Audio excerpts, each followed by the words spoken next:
పేద జంట రూపాయితో రిజిస్ట్రేషన్ చేసుకుంటే వివాహం వైభవంగా జరిపిస్తామంటున్నారు రూపాయి ఫౌండేషన్ చైర్మన్ నాగమల్ల అనిల్ కుమార్ అరుణ దంపతులు. 15 ఏళ్ల నుండి సామాజిక సేవలో భాగంగా పేద వికలాంగులకు 108 జంటలకు వివాహాలు జరిపించారు. రూపాయి ఫౌండేషన్ ను ఏర్పాటు చేసి వికలాంగులు సంగారెడ్డికి చెందిన ప్రవళిక, మేడ్చల్కు చెందిన రమేష్ జంటకు సైదాబాద్ లోని ఆర్య సమాజ్ పద్ధతిలో వివాహం జరిపించారు.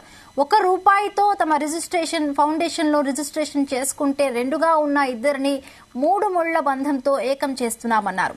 రూపాయి దాచుకుంటే ధనవంతులే అవుతారని, రూపాయి దానం చేస్తే ధర్మాత్ములు అవుతారని, తమ ఫౌండేషన్ కు రూపాయి దానం చేసి సేవా కార్యక్రమంలో భాగం కావాలని వారు కోరారు. రూపాయితో రిజిస్ట్రేషన్ చేసుకున్న జంటకు హిందూ సాంప్రదాయం ప్రకారం వైభవంగా పుస్తే మెట్టెలతో వివాహం, భోజనాలు ఏర్పాటు చేస్తామని తెలిపారు.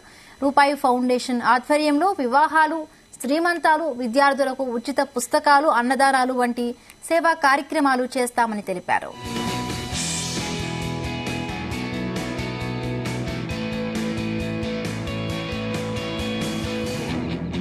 మేము 2 నెలల క్రితం రూపాయి ఫౌండేషన్ స్థాపించాము. ఏదైనా కార్యక్రమాలు రూపాయికే చేయాలని మా కోరిక.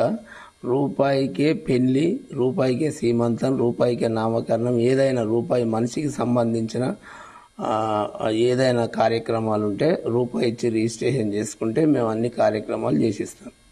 రిజిస్ట్రేషన్ అంటే మా సెల్ నెంబర్ ఉంటుంది, యూట్యూబ్ అయినా ఎక్కడైనా మా నెంబర్ దొరుకుతుంది.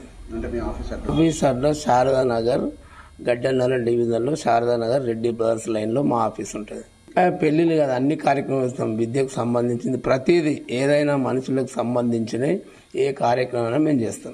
మేము 2 నెలల క్రితం రూపాయి ఫౌండేషన్ స్థాపించాము. ఏదైనా కార్యక్రమాలు రూపాయికే చేయాలని మా కోరిక. రూపాయికే పెళ్లి